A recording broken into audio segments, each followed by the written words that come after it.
जब सच्चे भगत के बुलाने पर स्वयं आए लड्डू गोपाल।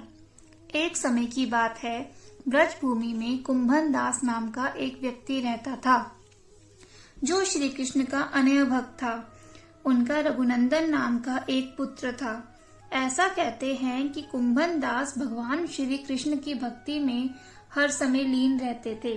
वह पूरी निष्ठा और पूरे विधि विधान के साथ श्री कृष्ण की पूजा अर्चना व सेवा करते थे। यहाँ तक कि उन्हें अगर कहीं जाना भी होता था तो भी वे श्री कृष्ण को छोड़कर कहीं नहीं जाते थे।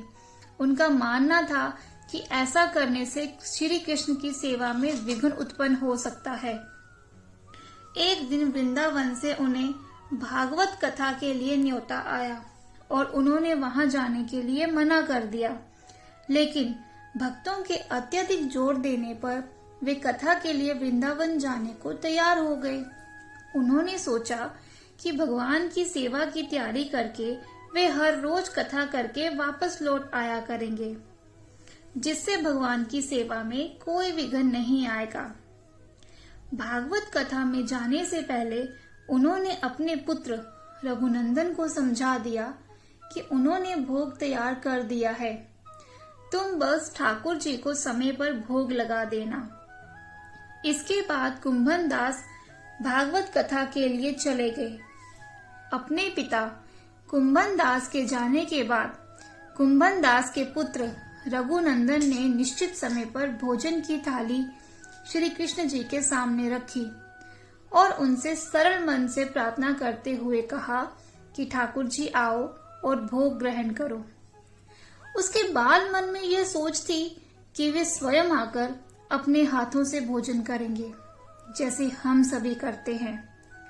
उसने बार बार ठाकुर जी से आग्रह किया, लेकिन भोजन तो वैसे का वैसे ही पड़ा था और भोजन को ऐसा ही पड़े रहने के कारण अब रघुनंदन उदास हो गया और रोते हुए ठाकुर जी को पुकारने लगा कि ठाकुर जी आओ और भोग लगाओ, जिससे भगवान श्री कृष्ण को रघुनंदन पर दया आ गई और उन्होंने एक बालक का रूप धारण करके वहां आ गए और भोजन करने बैठ गए।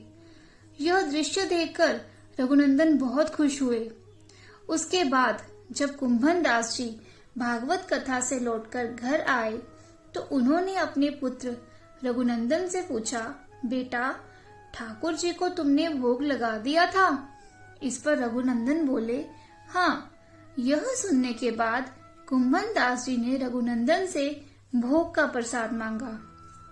इस पर रघुनंदन बोले कि ठाकुर जी ने सारा भोजन खा लिया। इस पर कुंभन दास जी ने सोचा कि रघुनंदन ने भोग लगने के चलते सारा भोजन स्वयं ही खा लिया होगा, लेकिन इसके बाद तो ये हर रोज की स्थिति हो गई कि भोजन की थाली लगाकर कुंभन दास जी जाते और रघुनंदन ठाकुर जी को भोग के लिए आग्रह करते और श्री कृष्ण स्वयं वहां आकर भोजन कर लेते।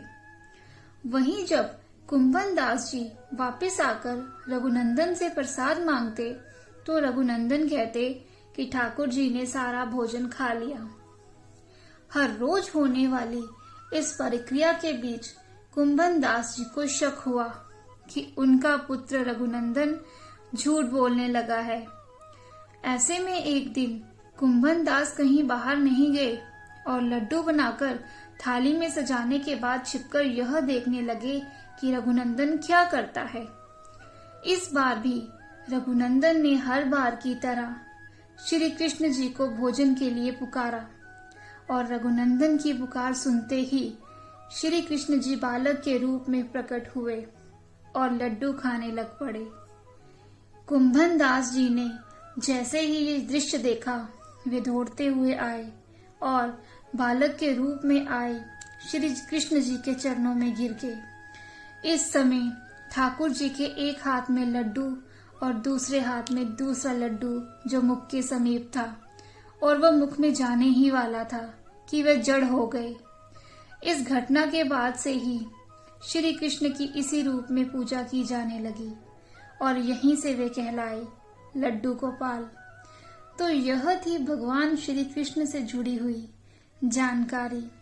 अगर आपको ये जानकारी अच्छी लगी है तो कमेंट में राधे राधे जरूर लिखें और हमारी वीडियो को लाइक और चैनल को सब्सक्राइब जरूर करें।